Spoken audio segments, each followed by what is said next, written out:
Hello, welcome. Today I have to share with you the lying leg curl. We're going to use ankle weights today to do this movement. This is really going to work on the back of your upper leg, the hamstrings.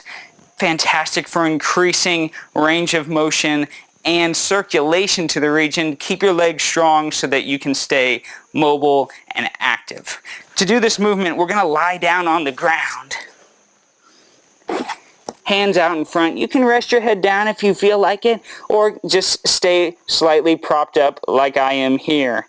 We're going to curl one leg upwards and then relax it back down. Always a controlled motion. Exhale, curl the leg upwards and relax it back down. If you can, have the knee off the ground ever so slightly. That's just going to put a little extra tension and make sure that the hamstring, the back of the upper leg, is doing the work. And back down.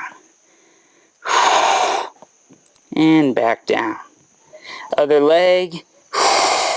And back down.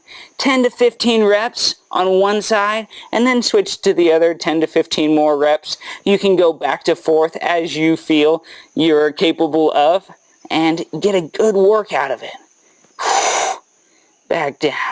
Get as much of a range of motion as you can, but always keep it controlled, never sloppy. A nice smooth movement up, and a nice smooth movement down. This is a fantastic movement that will really help you keep the strength of your legs up and the circulation to your legs good, which will keep you mobile for years to come.